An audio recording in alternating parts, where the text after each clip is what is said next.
science is about to change your life. I am Stephen Hawking, and I'd like to give you a glimpse of your future. Wow! In this series, 5 top scientists will investigate game-changing innovations. This is pretty mind-blowing. The shockwaves of progress are heading your way. We'll show you how you'll be safer, play harder, connect faster, live longer, see further, and get smarter. With the technology at our disposal, the possibilities are unlimited. So welcome to the science of the future.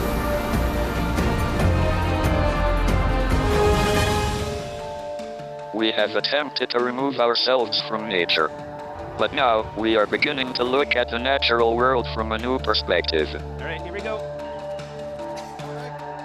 Our 5 scientists are going to investigate how some of nature's most ingenious solutions are inspiring groundbreaking innovations that will shape the world of our future.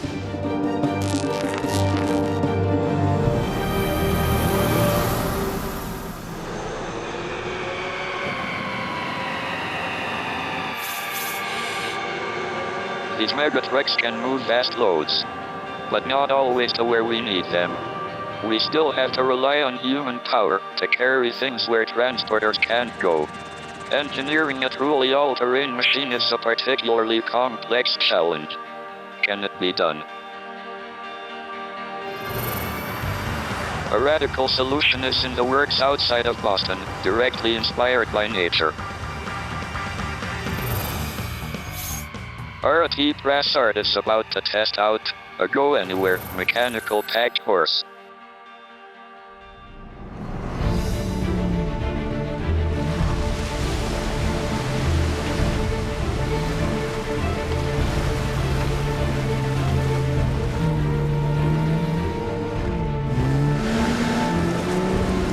There's one invention that shaped our world more than any other.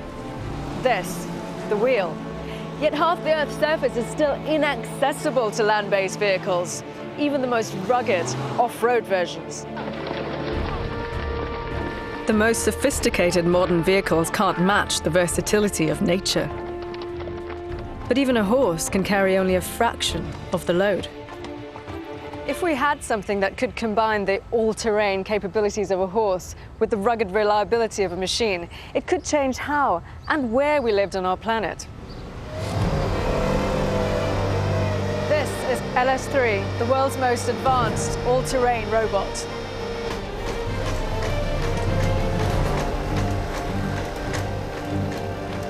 Powered by advanced hydraulics and computer algorithms that use sensor data to determine motion commands, LS3 is state-of-the-art.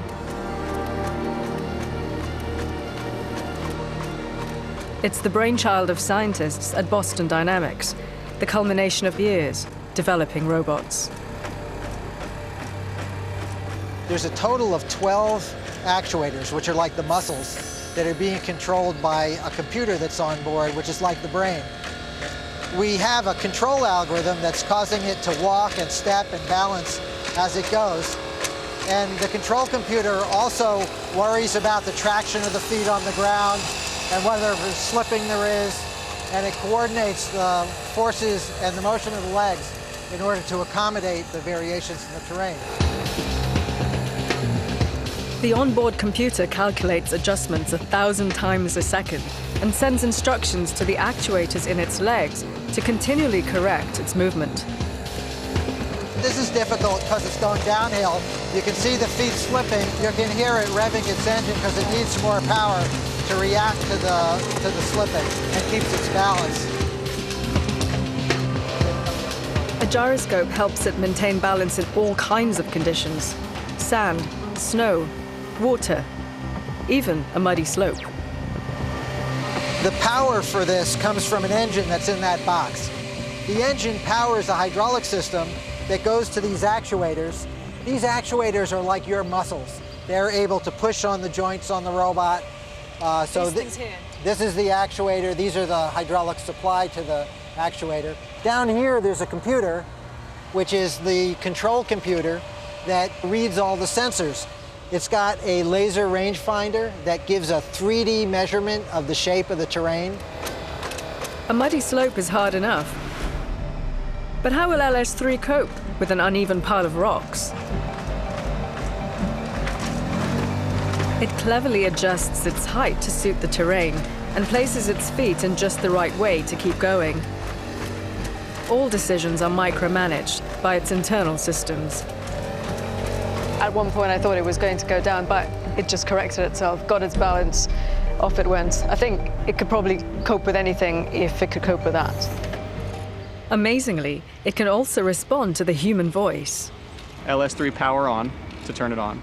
LS3. I'm now going to take command of a giant robot. Not sure if I'm ready for this. LS3, power on. That is so cool. LS3, get up.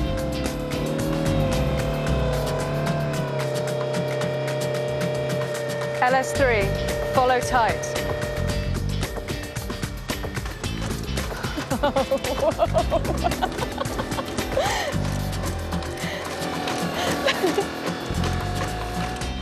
LS3 uses laser technology to track reflective markers on my backpack and adjust its steering to follow my path.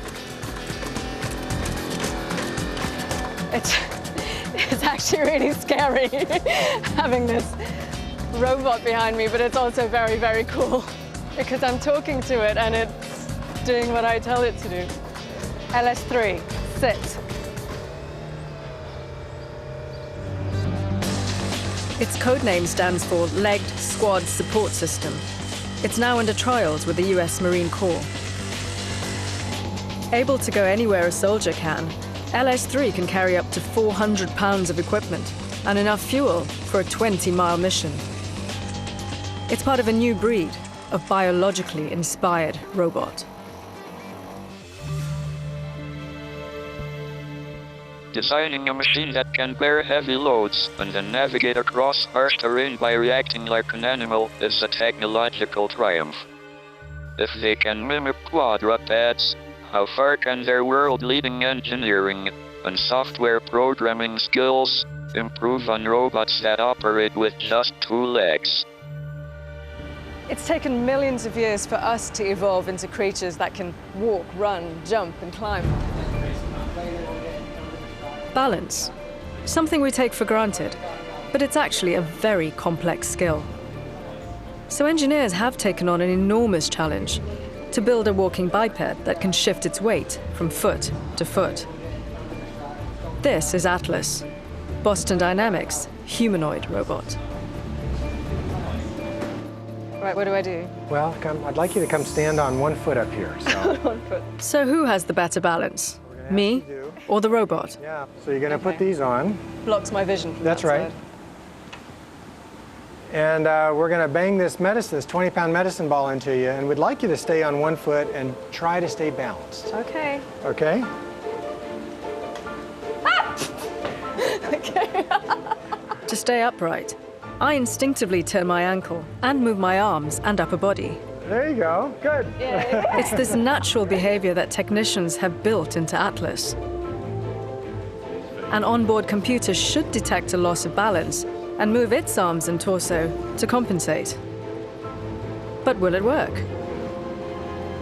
Turns out, I've been beaten by a robot. When the ball hits it, it detects immediately that it's falling and starts to throw its torso and its arms and even its leg around. With few of the frailties of human beings, it's better equipped to go into danger zones, like nuclear accidents or earthquake disasters. It's got powerful arms for heavy lifting and a head packed with the latest range-finding laser technology. Atlas is already impressively versatile, like its 4-legged cousin, LS3. One day, big and small robots like these could be helping us with everything from emergency situations, fighting fires, disaster relief, to maintenance and cleaning in our homes, or even carrying our groceries. LS3, follow on. LS3 began field tests in 2012, while Atlas was given its first press demo in summer 2013. Biomimetics is driving the expanding world of robotics. Machines with cheetah-like acceleration, or the aerial agility of a seagull, have recently been developed too, and by 2017 the industry as a whole is forecast to be worth nearly $50 billion. But it's not just machines that are being inspired by animals. Things we use every day are being transformed. When I was young, I loved taking things apart to see how they worked, but gluing them back together was often a problem. Enter the gecko. Over 10 years ago, scientists unlocked some of the secrets of its remarkable adhesive capability. Since then, several teams have been looking for a way to synthetically replicate this commercially. Will they succeed? The holy grail of the adhesive industry is a powerful bond that can be removed without leaving a residue. The adhesive properties of gecko skin were first replicated by a team led by Nobel Prize winner Andre Geim.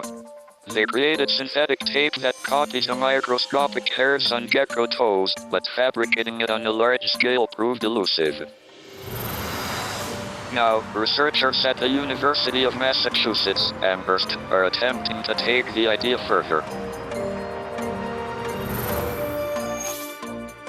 Chris Elias-Smith investigates their progress. This is a polyurethane adhesive. It's been a staple in construction and DIY for years. It'll stick anything together, but it's really messy, really smelly, And it gives off toxic fumes. it's also not reusable.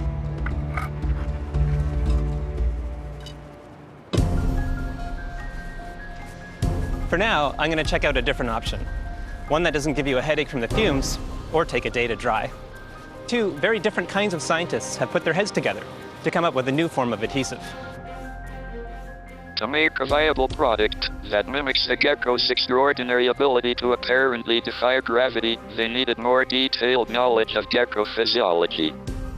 With that, they're now developing a new adhesive tape, a small strip of which, they claim, can stick 700 pounds to a wall and then peel off, leaving no marks. So you're Mr. Gecko? I am the Gecko Master. The Gecko Master, excellent. Duncan Urshik has spent over 20 years studying geckos. These are amazing. It's an amazing diversity. Wow. And we actually have geckos here from all over the world. This is a Phelsuma gecko from Madagascar. They have really strong toe pads. They can really actually carry physically about 2.5 times their body weight and run straight up smooth surface such as glass. 2.5 times. So for a 200-pound person, that's like 500 pounds? That's about 500 pounds? That's about right. So can we watch this little guy? How does he run up? Well, let's put him on here. And this is just a sheet of glass, so we're going to put him up there, and he's going to use his toe pads. He's going to be able to climb up very easily. And you actually notice when he climbs that he's going to put his toe pads down, and he's going to unpeel them. People often assume that the gecko must secrete some kind of glue to stick to these surfaces. But amazingly, they leave no residue. What's really happening? How does this adhesion work? So the toe pads are creating a very, very intimate contact with the glass, and the way they're doing it is if you look at the foot under something like an electron microscope, there's lots of little miniature little hairs. They're called setae. Duncan explains that each setae has hundreds of nanopads called spatulae. They are so small, they actually interact on a molecular level with the surface. But Duncan has discovered that while this gives the gecko its adhesion, it's only half the story of how the gecko stays so firmly attached. These geckos have little stiff tendons in their toes. They're attached to very soft, compliant material like the setae. And that's the breakthrough discovery. It's the interaction of the tendons beneath its skin, pressing down on the microscopic hairs on the outside, that maximizes the surface contact of its toes and gives the gecko its remarkable adhesive qualities. This new understanding is what's behind the revolutionary adhesive fabric being developed in another part of the campus, Gexskin. The main man is Al Crosby, who is using new biological knowledge to engineer a real-world product. Hey, Chris. How you doing? Good to see you. Good. So I was just over at the biology side of the team, talking to Duncan, and now I take it this is the engineering side of things? Yeah, this is where Gexskin is made. So could you give me an idea of how what he told me about the gecko is actually being applied to make this material? The key thing here is you have to think about it as a whole system. Okay. It's really simple, actually. We take a strip of fabric and we coat on some polymer. The polymer acts like the gecko's microhairs, while the stiffer fabric acts like the tendons. You want to test some of this out? Sure. Maybe you want to start with this small guy here.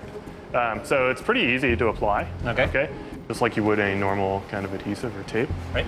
Okay, and then you can tug on it. Like, Pulling down is really get it strong. off. Right, but as soon as I go like this, Comes off really very easy. Yeah, there's nothing left there either, right? Very cool. Very zero force. How many times can I do that? Hundreds, thousands of times. The gecko's other evolutionary wonder is that their tendons also enable them to curl and uncurl their toes when running, up to 15 times a second, to attach and detach instantly. Now I really want to see if it can hold all 180 pounds of me to a sheet of glass. For safety reasons, I'm being replaced by a set of gym weights. So this chain is just for security then? Pulley up, Yeah, chain is just for safety. Load it. Now give it a go. This is 180 pounds. This is as much as me. Now we're really putting it to the test here. And there it is, right? This chain's not taking any of the weight. It's all the gec skin. That's right. That's impressive. That's right. 180 pounds. So on a pad like this, we actually could probably get up to 700, 800 pounds. But we'd have to go elsewhere on campus in order to see that. So I had a good chat with Al, and he showed me gec skin, gave me a bunch of demos and so on, but all in the lab. I thought it'd be fun if we could bring it out here and actually see if we could move this truck with it. What do you think? Okay. I think we should give it a shot. To pull this 2-ton truck, we won't need a tow hitch. All right, Chris, so this part's for you. Great, thanks. I'm gonna go steer the car. You got the hard job, right? All right, so we're gonna put this thing in neutral. We've got the gec skin attached, and we're gonna see if we can move this truck. You ready? I hope he has the handbrake off. I can't decide what I'm most worried about, my back or the paintwork. All right, Chris. Keep going. Yeah. Pull Here we go. Pull that car. That's right. Keep it up. Pull that car. I think it's done. We proved our point. Yes. And not a mark left behind. We've seen all the way from the conception of the idea, applications in the lab, to this extremely scientific experiment. Extremely scientific. Highly controlled. Yes. So what do you foresee as the future of gec skin? Well, Chris, as you can imagine, we've had a lot of companies approach us from very small to very large, and we're working on commercializing it and hope to have our whole range of products about as early as a year from now. Tape that can be reused thousands of times over. That's made from inexpensive materials. Very cool indeed. What I find really fascinating about gec skin is how it represents this interaction between biology and engineering. So they were interested in adhesives, and they had some ideas about how those worked, and actually went to the gecko and found that those principles they discovered were realized by this animal in a very unique way. I can see many applications for this, from surgical tape or high grip tires to everyday uses such as hanging the nameplate to my office door. Maybe one day window cleaners will be clambering up skyscrapers like real-life Spider-Man. But I'd like to see a little more testing before I use it to stick my prized Simpsons memorabilia to my wall.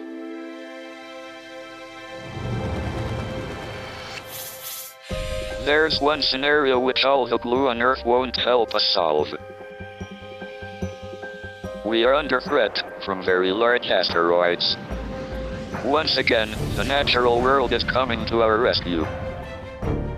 We are training astronauts to intercept them in a mysterious place right here on Earth.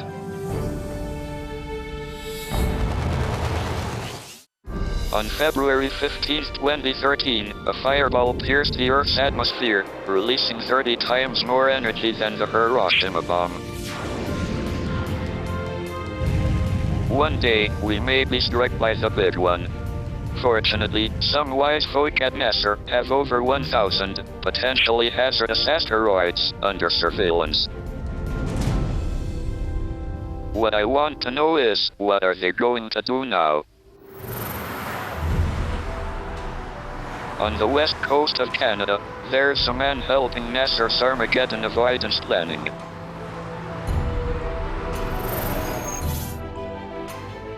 Daniel Kraft is in Vancouver to investigate. I'm told a small harborside workshop may play a key role in protecting us from disaster from space. Phil Newton is a deep-sea diving pioneer. Great to meet you, Phil. Nice to meet you. Phil has spent 40 years creating deep-sea suits and submersibles for exploring the ocean depths. The Deepworker 2000 is a one-man sub that can go to twice the depth of the Empire State Building, and the design has given NASA a light bulb moment. Because the ocean is as close as it gets on Earth to the weightlessness of space.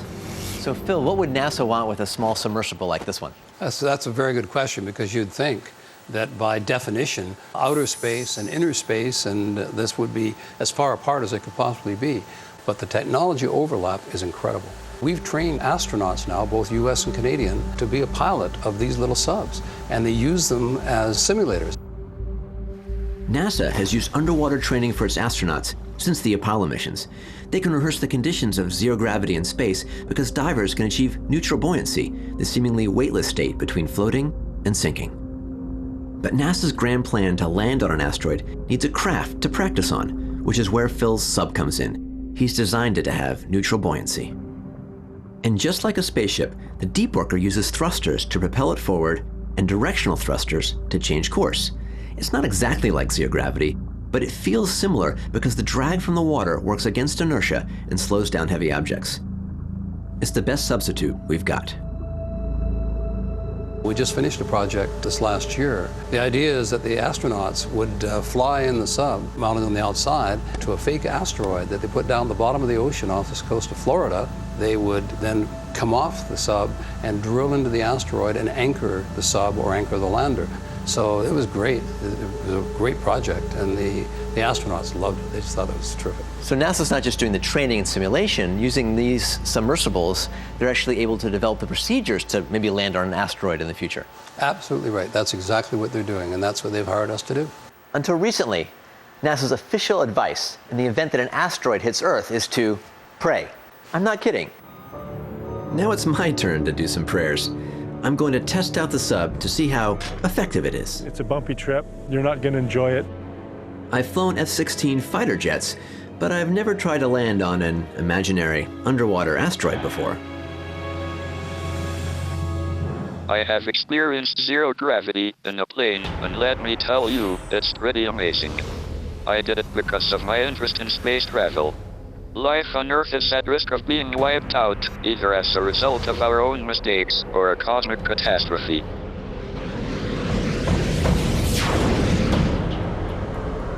I believe we won't survive another 1,000 years unless we find ways to expand our civilization into space. So, I'm really hoping Daniel's first deep ocean space flight doesn't end in disaster. In the face of mass extinction from an asteroid impact, NASA has hatched a cunning plan. Astronauts will stop these celestial time bombs in their tracks. Exactly how is still to be determined, but an option is being considered that involves landing on one. Daniel Craft is undergoing training, as if in space, at near zero gravity, inside a deep-sea submersible. I'm about to find out what it takes to pilot a vehicle to a specific landing spot in near weightless conditions. Jeff Heaton is my instructor. So the simulating long-duration spaceflight, and these are their underwater spacecraft. That's essentially what they're using them for. We launch these from the surface with astronaut pilots, and then they interact with the people locking out from the habitat. How do we steer the sub? This is pretty interesting, a little bit of a departure from other standard manned submersibles. We fly this vehicle with our feet, so it keeps our hands free. The pedals point the sub? The right pedal will control your horizontal movement, and the left pedal will control all your vertical movement. Wonderful. Okay, so now we're going to test your horizontal thrusters. All the way. Push her down all the way. Okay, good. There's your elbow extend. Okay. My greatest concern is what happens in an emergency. The pressure hull with you in it and all the life support attached to it can jettison from the under chassis. It's a bumpy trip. You're not going to enjoy it. Jettison that. It reminds me of the Apollo Lunar Lander Module. I now understand why NASA sees the sub as a good training device for space exploration. So this is pretty exciting. We're going to be craned up and into the water. So, oh, it's a different perspective. Wow, here we go. We're diving to the underwater regions of Vancouver Harbor. Here we go.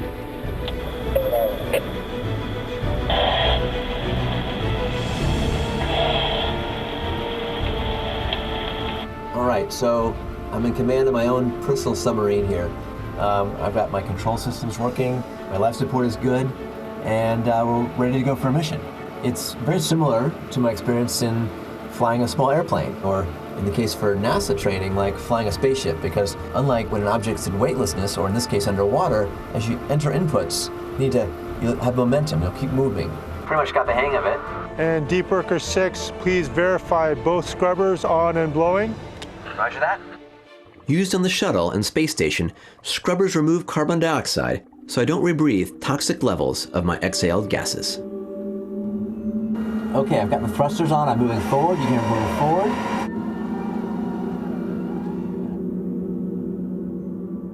The harbor is 40 feet deep here, and visibility has suddenly reduced.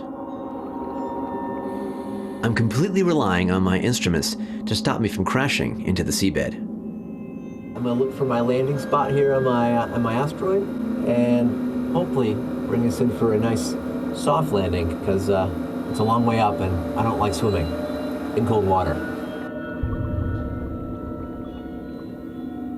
Visibility is now next to zero, so my final descent has to be really slow.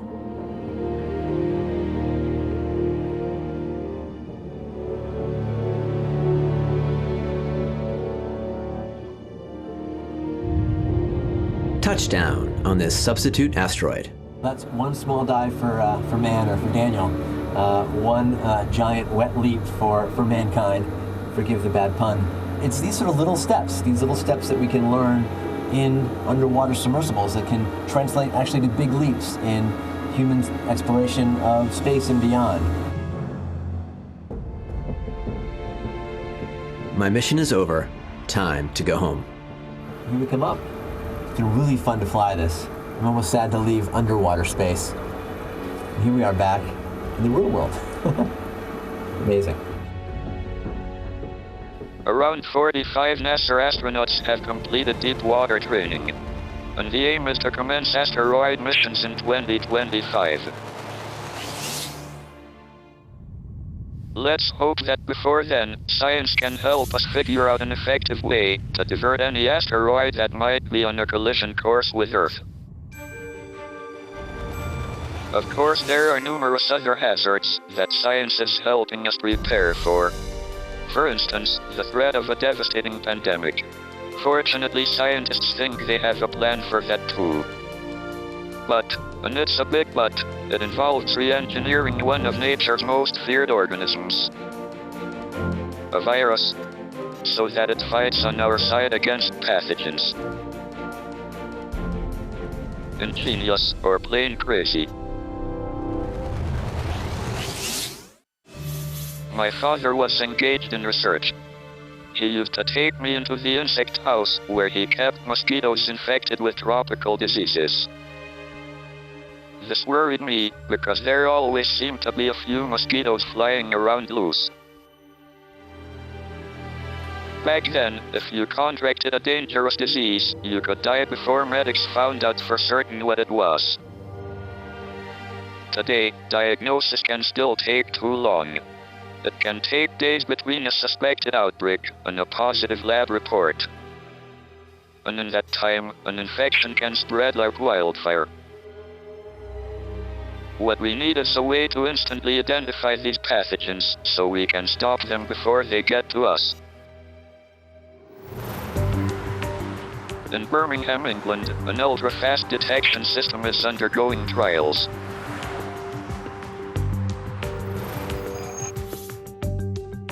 Tim Al-Khalili has bravely volunteered to put it to the test to uncover if it really can improve our chances of survival. Outbreak. A deadly infection claims its first victims. Cause unknown. A new strain of virus, a lethal bacterium, even bioterrorism. There's a race to find the source, identify the threat, or risk an epidemic. This isn't fantasy. It could happen at any time. The problem is finding the cause of an outbreak can take up to 2 or 3 days, and some of these bugs are deadly. Some microorganisms mutate at alarming speed. In the war on bugs, the enemy has the upper hand. By working with one of nature's predators, biotechnologist Professor Tim Dafforn and his team may have found a way to turn nature against itself. So, Tim, the challenge, I guess, is to detect pathogens, so any microscopic organism like bacteria or viruses that cause infection, as quickly as possible.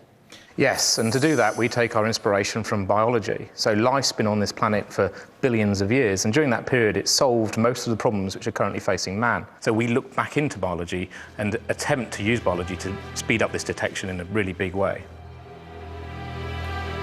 The hope is that by adapting nature at the nanoscale, they can find a solution for a serious human problem. We work on a virus, and our virus is M13. So M13 is a long, thin virus, and it's completely inert. It doesn't cause any disease in man, unlike the viruses we know about, like HIV and hepatitis. Now, we've engineered that virus. So we've added another part of biology. This is an antibody, and an antibody is part of the natural immune system in human beings that hunts down bacteria. So what we can do is we can add that to our virus, and we now have a virus that can hunt down bacteria. When it hits the bacteria and finds the bacteria, it wraps around the bacteria, and we know that there's a pathogen there. So you're basically re-engineering an otherwise useless virus and turning it into something useful, a heat-seeking missile that seeks out these pathogens, wraps around them, and you can instantly see that that's happened. Absolutely. I mean, we can do this test in seconds. It's as quick as it takes to actually make the reading, which is very quick indeed. So far, Professor Dafforn and his colleague Matthew Hicks have designed a machine that can detect a variety of one of the most dangerous bacteria, E. coli. So, here it is. Well, that's it? Yep. But it looks so simple. So how does it work? Well, we've simplified the test, and one of the key things for us is that it's easy to use. Right. So, why don't you take the sample? The scanner uses light to see whether molecules are lined up or wrapped round each other. And what's going to happen is the sample, as you inject it, will go through this flow cell. The molecules will line up, and the laser that shines through, so there's a laser, if we just have a look here. Yeah. So the laser will pass through the sample differently if the molecules are lined up or if they're not lined up. And that'll show on this display? Yeah, so in this case, because there's no pathogen there, we're seeing a signal. There's a very clear spike. The graph is counterintuitive. If no E. coli are present, the viruses align in the flow of liquid, and some of the light from the laser is absorbed, which the graph shows as a spike. If E. coli are present, the viruses attach to the bacteria, forming clumps and prevent alignment. Light travels straight through, and the graph shows a flat line. We've gone from a lab full of sophisticated instrumentation and equipment run by dedicated scientists to something tiny on your tabletop. I mean, that is really impressive. We've seen that it works in principle. Now let's put it to the test. I'm on my way to the hotel I'm staying in, with dozens of people coming and going and food being prepared. A hotel is the ideal breeding ground for germs. So I've brought with me some of these. They're swabs for taking samples. Let's see if we can find some E. coli. There are many kinds of E. coli bacteria. Some are harmless. Others, transmitted through contaminated food or water, can cause serious illness. We've commandeered the lobby to run the tests. Our first sample is from the hotel elevator. I genuinely don't know if we're going to find any E. coli. So, Matt, can you run this sample then through your tester? Yeah, let's have a look. We're searching for one of the most dangerous strains of E. coli, called 0157. Jim, why don't you run that through the scanner? Ingesting contaminated food or water can cause bladder infections, kidney failure, even death. Tiny amounts of 0157 could trigger a major outbreak. And the good news is that we don't have it here. So sample number 1 is negative? Yes. Okay, well, let's move on to the next sample then. It's from the door handle to my hotel room. And we're all clear again. In England alone, there are 30,000 cases of E. coli infection every year. The deadliest ever outbreak was in 2011 in Germany. 53 people died. But thankfully, the sample from this toilet is negative. We've taken samples from across the hotel, and in a matter of minutes, rather than days, it's given us the all clear. We haven't found that particular deadly bacteria. Where's this going next?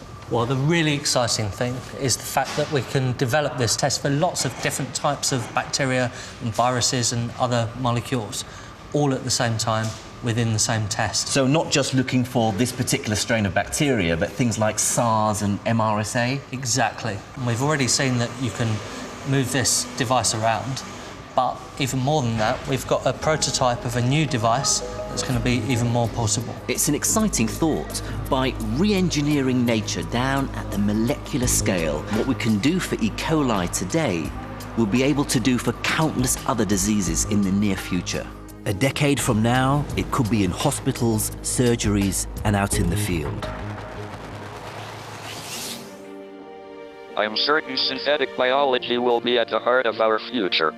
And not only will it transform medicine, I've heard how genetically modified microorganisms can be implanted into fabrics where they feed on human sweat, making clothes self-cleaning.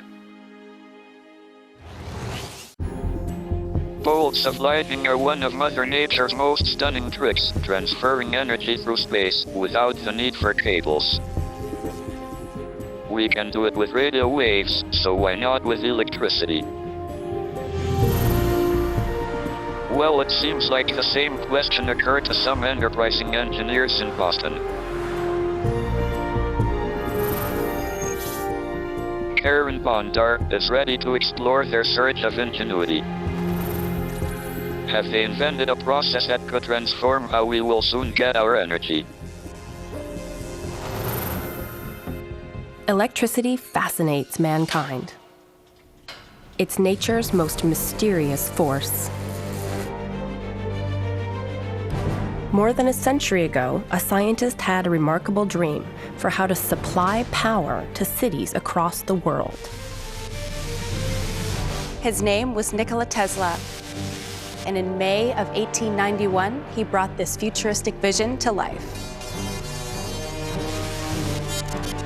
Tesla allowed hundreds of thousands of volts of electricity to pass through his body without causing pain or harm. It was an early demonstration of high-voltage alternating current. Tesla proved that he could use AC to safely transmit power across great distances. It was one of the greatest scientific discoveries of all time.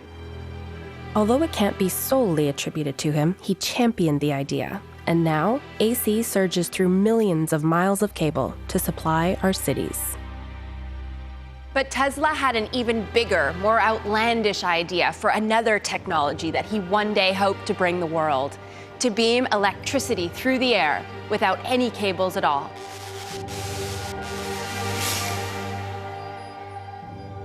Giant towers would fire electricity into the atmosphere to circle the Earth and bring energy to people thousands of miles away. Tesla's dream to change the world, one he never fulfilled. But perhaps it wasn't fantasy. The ability to transport electricity across open spaces with no cables would be a major scientific breakthrough. The question is, can it be done? It's a world engineers here in Boston are already creating by harnessing the mysterious power of magnetism. First, we're going to start with what we call a source. Inside here is a coil connected to a capacitor. And when we plug this in, it will create an oscillating magnetic field around this object. So it's plugged in, and it's creating a magnetic field around this. Okay. What we've effectively done at this point is turned electricity into a magnetic field. Okay. Now if I take a coil and I place it here, I can now go over distance and I can change its orientation. So the genius of this breakthrough is how coils inside the objects are designed to resonate at the same frequency. If they're within range, magnetic energy hops from one coil to the other, where it's converted back into electricity. To extend the range, simply add more coils to repeat the signal. Very little power is lost, and low-level magnetic fields pose no health risk. So it's super safe, it's very efficient, and it works over distance. It also works through you. Oh my goodness. So Tesla was right. It is possible to move energy through the air without using cables. And in today's power-hungry societies, this is going to change things day to day for the better. Chief Technology Officer Katie Hall claims I may never have to plug my cell phone in again. Hi, Karen. Katie's. So here, let me give you the cell phone. You can see it's a usual cell phone, same size as ever. If you place it right down next to the computer, watch what happens. Isn't that great? Excellent. So we've got a wireless receiver built into the phone, and it's actually getting its power from the computer. And in this case, what we have, you'll see that we've got a source that's attached to the bottom of the computer, but that will be built inside. And then when you have your computer operating on your desk, you just put your phone right down next to it, and it's going to recharge while you're working on your computer. But let me show you another application that we're working on. One of the things we've done is to build the world's first wirelessly rechargeable AA battery. So you see it's the same shape and everything else. It's actually a little bit lighter than a regular AA battery. And what's built into that is a receiver for the wireless power and a rechargeable battery. And now you can put that right into the device that it's being used for. In this case, it's a little flashlight. And you see what happens is when I put it inside a bulb with a electricity source, it just starts charging. So all I have to do is throw things into this bowl, and it's automatically recharging. Okay, so when can I get my hands on one of these? Well, we expect these to be commercially available in 2015. Wireless electricity is going to change our lives in so many ways. Say goodbye to 40 billion batteries and hundreds of meters of cable in your home. And these guys are hard at work on the next generation of wireless electronic products. This car doesn't need gas, just 6 hours to charge. Best of all, no need to plug it in. A prestige German automobile. Battery operated and wirelessly powered. Just imagine, by 2020, all cars could operate this way. Oh, and losing your cell phone charger. That will definitely be a thing of the past. Eureka. We've seen how science is tapping into nature's incredible diversity. From biomimetic robots and adhesive tape to helping us find solutions for asteroid attacks and disease outbreaks. The natural world will always be evolving, creating new, fantastic wonders we can benefit from. Sadly, one thing I'm fairly certain it won't ever give us is a secret to time travel. I'm still working on it. But since I haven't cracked it yet, I've run out of time. Thank you for watching.